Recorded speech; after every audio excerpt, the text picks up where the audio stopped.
I think when I look at Etienne, he's got an interesting skill set, but we just haven't seen him do it yet.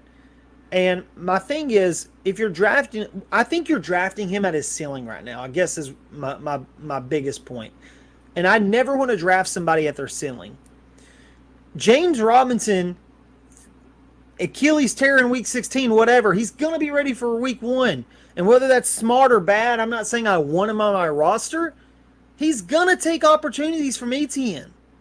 And I'm sorry, but I don't love that Jags offense. Who is the guy that is taking the top off and not making teams put 11 in the box? Or not, you know what I mean. 10 in the box, 9 in the box, whatever. Like, we dare you to beat us passing the ball, and we're going to put pressure in Trevor Lawrence's face until he proves he can't. I think this for me is more about, can Trevor Lawrence take a step? Because if he can take a step, then yeah, Etienne could have a solid season. Absolutely. But there are too many question marks for me to love that value. And I think this is someone, I will say this, that I've slowly shifted on. Part of that is, you said fourth round. I don't think you can get to Etienne in the fourth round because people are reaching on him.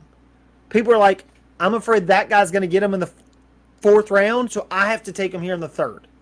I've seen Etienne mocked at the end of the second round, which is bizarre to me. So, again, I think that you're drafting at peak value. Yes, Etienne is a guy that could get targets, but you look at the first preseason game going up against scrubs, and he was averaging like 2 yards a carry. And he looked explosive on some plays, and other plays he was tackled 3 yards in the backfield. Not necessarily his fault, but what excites you about the Jags O-line? What excites you about the Jags receiver room? Who, by the way, their wide receiver one right now might be Zay Jones. I know, don't like just sweat off your chair and pass out off excitement. Their tight end right now is a guy in Evan Ingram who is still dropping balls, and Dan Arnold. I mean, none of these guys inflict fear. So even if Etienne turns out to be the guy, okay, he's the focus of defenses every single week. How's that going to work out? And I will hand it off to you.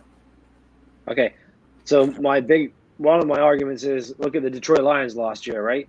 I would say arguably a very similar situation No, to the Jacksonville Jaguars this year. no. No, just no. The Detroit Lions graded out as the number 2 overall offensive line in the league last year. Yes, the team wasn't great. I'm talking about at the start of the season. Okay. I'm not talking about how they played. At the start of last season, no receiver core, garbage quarterback, garbage defense, and DeAndre Swift.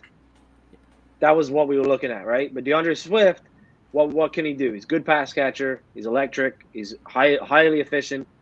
He can break off big plays. He's a great running back.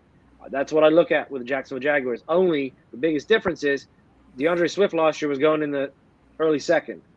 Etienne in a similar situation, in my opinion, maybe even slightly better because he has that relationship with Trevor Lawrence, elite relationship, showed out in college. Arguably I know Najee was the guy like because of Alabama, but arguably coming out of that draft, probably the best as far as athlete running back coming out of that draft, I would say, of the guys who got drafted last year. He came out, obviously got hurt, which was terrible, and luckily it wasn't as bad as an Achilles or an ACL. Linz he's had plenty of time to recover. I'm not concerned about that. I think people have faded him a little bit because of that, which is why his ADP is where it is, close to 40. But so for me, the reason why I like him is, and I'm not a big proponent for going wide receiver early, but like I could get a Justin Jefferson or a Jamar Chase or Stephon Diggs in the first round. Get a couple of my guys who I quite like in the second round. There's running backs like Kamara, Barkley, who have opportunity to be RB1s. Get another really good receiver in round 3, and then get Etienne on the wraparound in round 4. And I have what I think is great PPR running backs, top elite receivers, and have a nice balance to start the draft. That's why I like him, because that value, he is a pretty good, like you say, the dead zone after him is real. Like there's outside of J.K. Dobbins, there's really nothing I like until maybe A.J. Dillon way at like 60. So like two or three rounds later. And you have A.J. Dillon, who's who I like as a player. But so that's where I think he's the last viable can be a running back one that I didn't have to take in the first round. So I think so. You got Josh Jacobs after him. There is some question marks there. Absolute garbage. I want absolutely nothing to do with it. I wouldn't take him in this. I maybe would take him in the 7th. That's about it. They don't even want him to play him. They didn't pick up his 5th. They drafted another guy. They had Kenyon Drake's back there. The dude is bum. Okay, so we can skip that. Whatever. There's Dobbins, Elijah Mitchell. There are some question marks. There's question marks on all these guys, right? I mean, that's why they're in this part of the draft. I just think that people are drafting. Etienne's not lasting to the 4th round. He's not. He's a 3rd round player. Like people are going to. His ADP is 38, so that's 4th round, whatever you want to call it.